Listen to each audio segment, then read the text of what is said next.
po kasi kanina ng speech etong si Senator Robin Padilla at nasabi po niya mga kababayan na hanggat may baha daw po may buaya.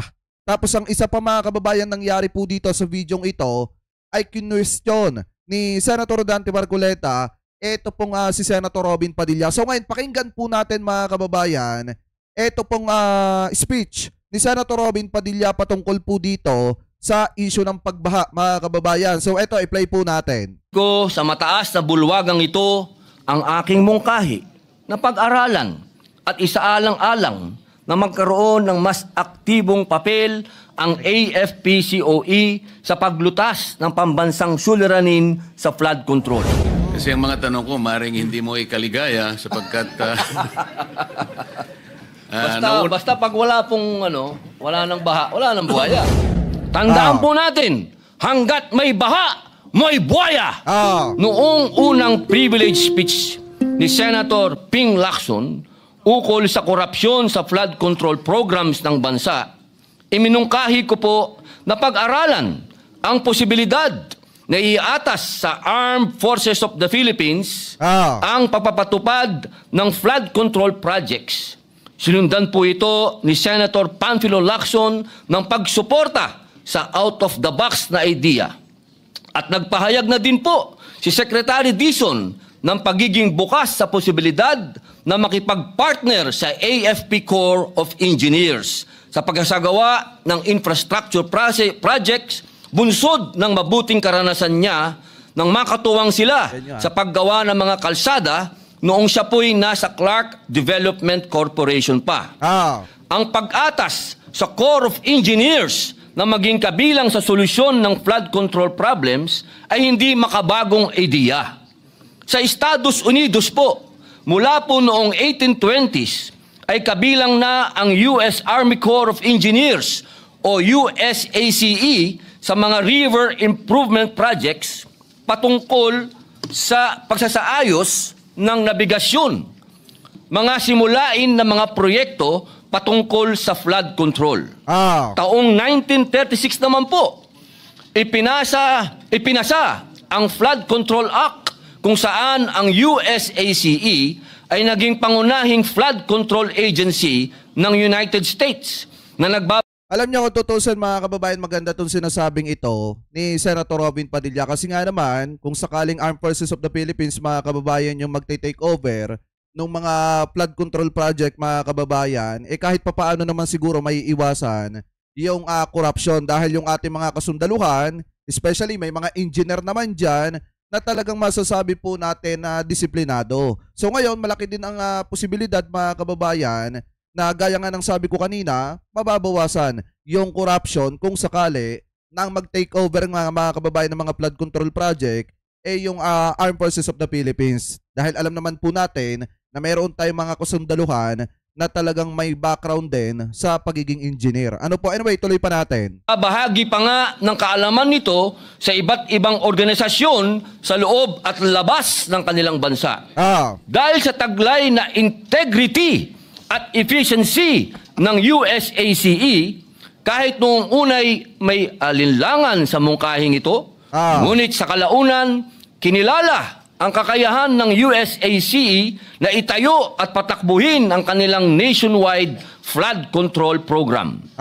Ngunit, meron pa rin konsultasyon at cost sharing sa pagitan ng federal, state at local government. Mula noon, daang-daang reservoir, levees at channelization projects ang naisagawa ng USACE sa ilalim ng kanilang 1936 Flood Control Act. At ang mga proyektong ito ay nakaprotekta na nga ng buhay at mga ari-arian. Nakatulong sa paglago ng mga bayan at sa pangangalaga ng mga rural farmlands.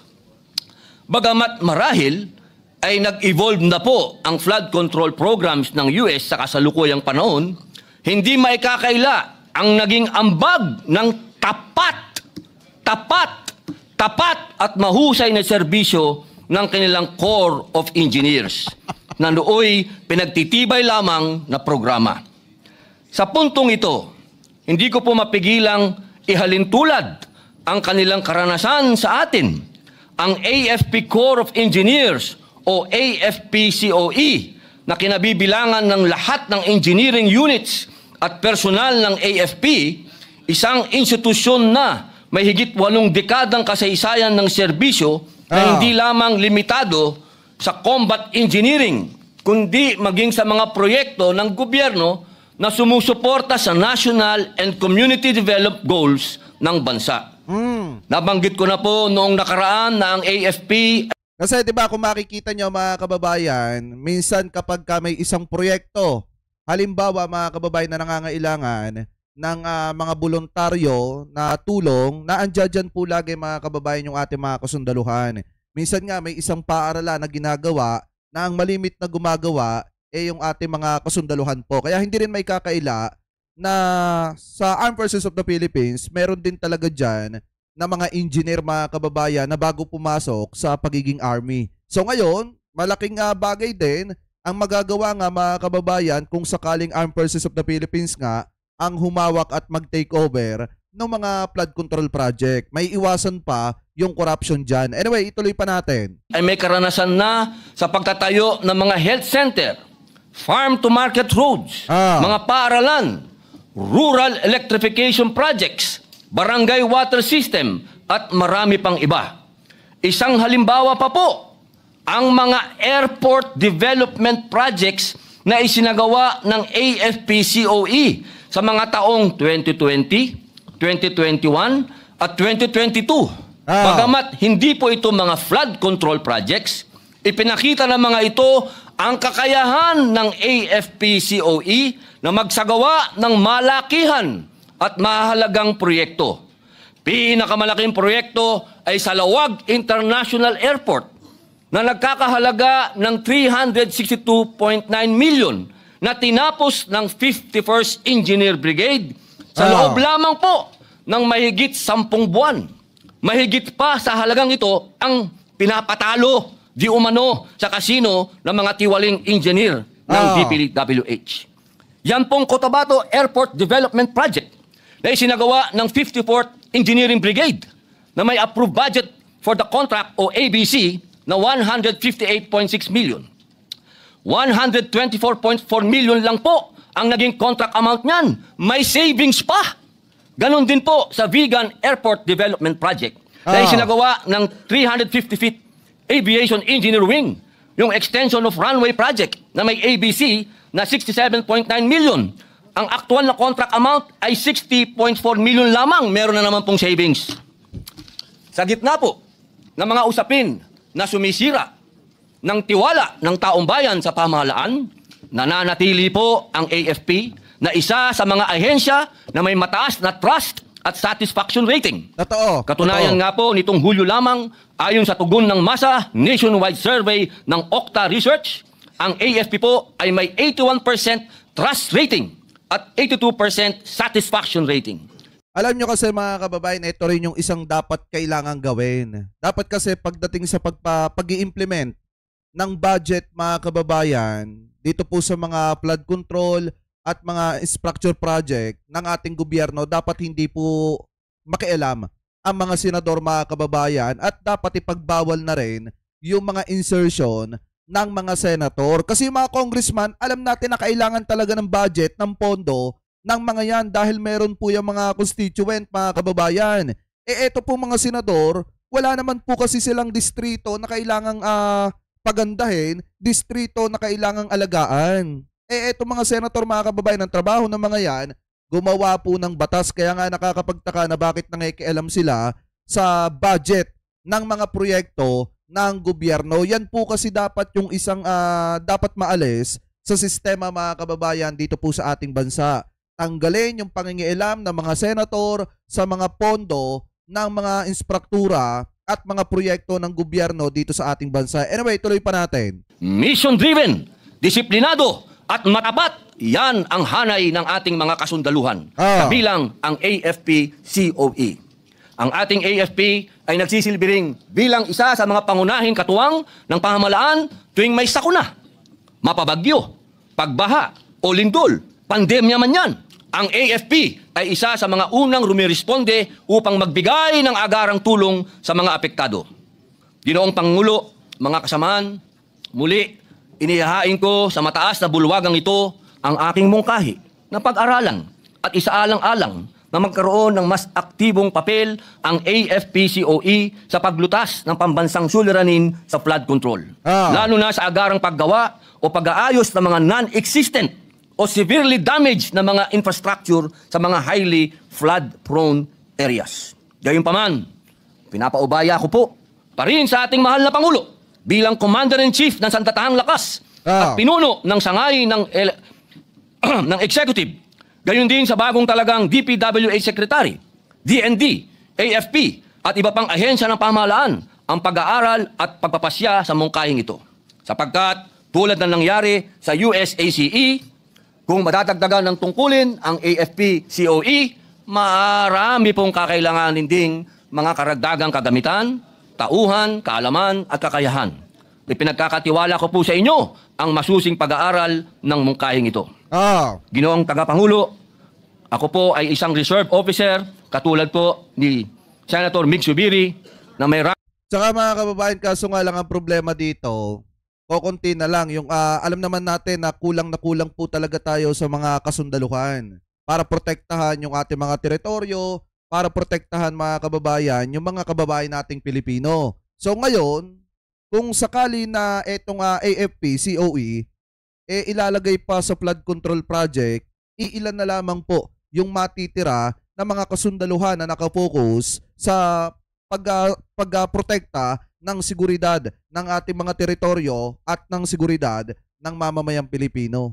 Dapat kasi mga kababayan, bago ito, sinasabi ni Senator Robin Padilla, dapat meron siyang plan B kung paano mga kababayan masusolusyonan yung kokonti nating mga sundalo. Kasi alam naman po natin na kailangan talaga ng Pilipinas, ng miyembro, especially ng Armed Forces of the Philippines, at kailangan din natin ng mga bagong sundalo. Kasi nga, alam naman po natin na hindi talaga sobrang dami ng ating mga kusundulahan na nagpoprotekta dito po sa ating bansa. Anyway, tuloy pa natin. Kulang na kulang. Ranggong Lieutenant Colonel sa Philippine Army, nauunawaan ko po ang pangunahing tungkulin ng Sandatahang Lakas ay ang protektahan ang Estado at ang mamamayan. At ayan nga kulang na kulang nga tayo sa ating Sandatahang Lakas mga kababayan na puprotekta sa Estado at sa mamamayan. So ngayon, kung mapapapunta pa yan sa mga flood control project at magiging contractor pa, paano na lang? Ano po ang ating Estado at ang ating mamamayan? Anyway, tuloy pa natin. Akin ang soberenya at integridad ng pambansang teritoryo. Ngunit, dahil sa track record ng AFP, kumpiyansa ako na kung maatasan sila hinggil dito, ay mapupunta sa wastong pamamalakad ang kaban ng bayan sa hilip na dumadaloy ito sa bulsa ng mga tiwali. Ginoong Pangulo, sa tapat na paglilingkod kasama ang AFP-COE bilang sandigan, hindi lamang sa infrastructure ng ating mapapatibay, kundi pati ang tiwala ng sambayanan. At sa bawat pag-ahon mula sa baha, sabay nating maiahon ang kanilang pag-asa. Tandaan po natin, hanggat may baha, may buhaya. Maraming salamat po, Ginoong Pangulo. Ano yung sabi ni Senator Robin Padilla? Hanggat may baha, may buhaya. Sino ba mga kababayan ang isa sa pinatutungkulan po niyan? Na hanggat may baha, may buhaya. Tingnan natin mga kababayan kung ano nga ba yung mga lugar na binaha nito lang. Kung titingnan nyo, ayon dito sa GMA News, tingnan, binaha ang ilang lugar sa Davao City, bunsod ng malakas na ulan kagabi, Setyembre 13, 2025. Base sa impormasyon mula sa Bangkas High, Barangay Disaster Risk Reduction and Management Council, umapaw ang baha sa isang creek ng barangay kaya gumamit ng lubid ang mga otoridad para tulungan na makatawid nang ligtas ang mga residente. Samantala, umapaw rin ang baha sa Purok 3A at 4A sa KM7, Barangay Matina, Pangi. Yan yung sabi dito mga kababayan. So kung titingnan nyo, eto yan yung mga larawan ng pagbaha. Grabe Yan Kita nyo umapaw yung creek. Akala ko ba walang ghost project? At akala ko ba matitibay at magaganda yung flood control na pinaglaanan ng 51 billion pesos? O bakit ngayon? May mga bahang ganito. Diba? At hindi lang yan. Meron pa mga kababayan na ito pa Tingnan nyo. Yan. Titingnan nyo mga kababayan, i-play natin. Ayan o. Sabi nga dito, a waist deep flood hit Golden Shower Street in Mental, Davao City on Saturday evening, September 13, 2025, following a heavy downpour as of writing, the flood waters have already subsided. So kung titingnan nyo mga kababayan na yun, no, sobrang lakas ng pagbaha.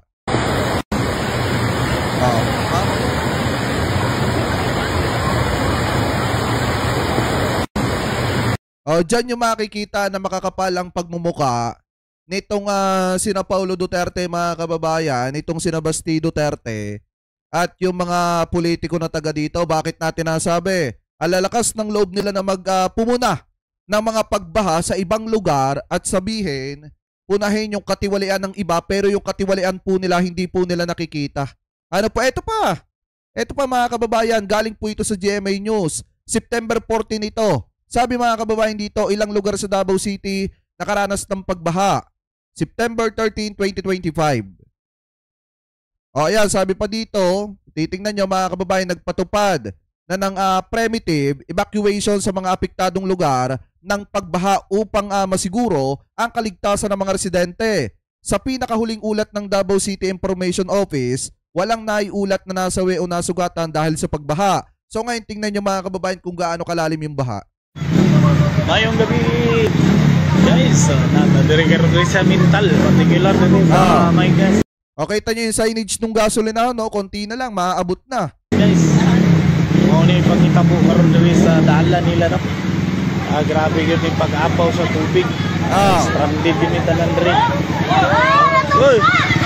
Tumba! Motor lanon! Hoy! Yo, naanod pa yung motor. Naanod pa. Allah! Patay na!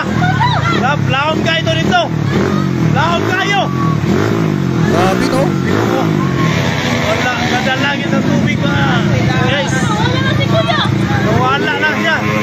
Nadalagin siya dito sa sapa. Dora! Baba!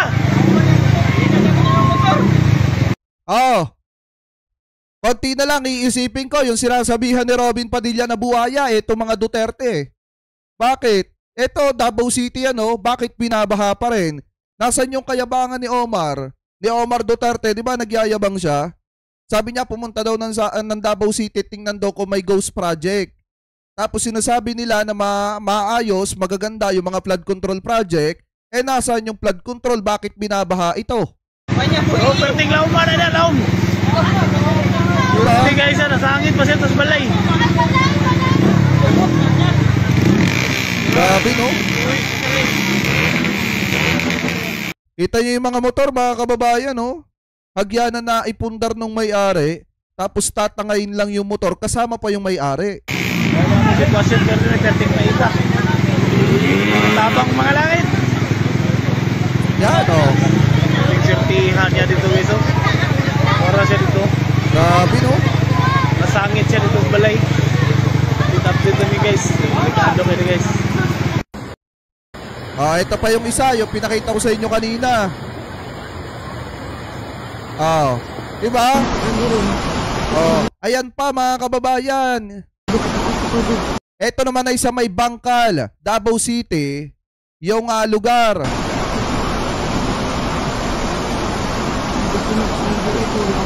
Grabe, no? Yung kotse, oh.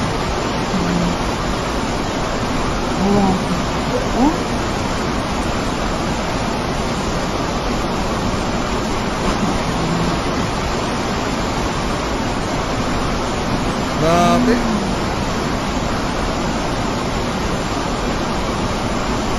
Akala ko ba napaka-perfect ng Davao City? Akala ko ba sinasabi mga kababayan nitong mga Duterte na wala silang ghost project? Akala ko ba maayos yung mga flood control? Di ba may mga vlogger pa na nagbablog ng mga flood control dyan sa Davao City? Pinapakita nila napakatibay daw. Nasaan na yung mga flood control dyan sa Davao City? Akala ko ba maganda yung pinaglaanan ng 51 billion pesos. Bakit ganyan? Diba? Anyway, tuloy pa natin. Grabe, no?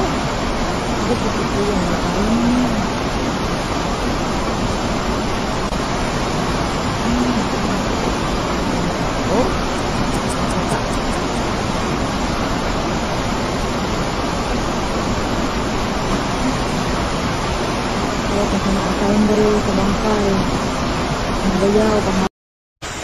Oh, ito pa.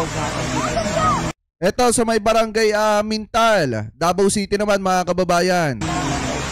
Kita nyo yung sasakyan, no? Lakas ng baha. Pagkatapos nakalagpas, ito na naman yung isa. Yung multi-stop. Silakan sila. Oh, ganyan kakakapal ang mukha ng mga yan. Ganyan kakakapal ang pagbumuka ng mga yan na magsabi na may maayos na flood control, walang ghost project. Maayos yung pinaglaanan ng 51 billion pesos. Alam nyo, sa totoo lang mga kababayan tama yung sinabi ni Congressman Sandro Marcos Carina na kaya etong si Paulo Duterte siguro hindi nagpapapasok at hindi nagpupunta dyan sa Kamara de Representantes mga kababayan dahil dahil busy-busy nga doon sa paghahanap kung saan napunta yung 51 billion pesos.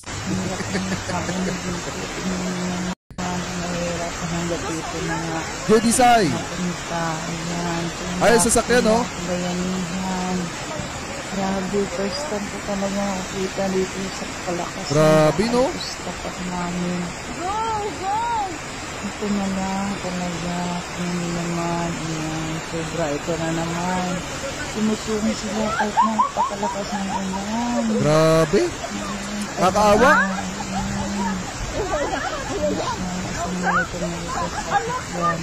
Ay, taxi, oh. Inaano namin yung aso namin na si Haro. Napunta dito siya kasi nga hindi yan umuwi ng araw. Oh, ngayon mga kababayan, siguro yung sinasabihan ni Robin Padilla na ni Robin Padilla mga kababayan na hanggat may baha, may buhaya, siguro ang tinutukoy niya dito yung mga Duterte. Kasi unang-una mga kababayan, kita nyo naman kung gaano katinding baha sa Davao City. O wag nilang sabihin na maayos pa rin yung flood control nila.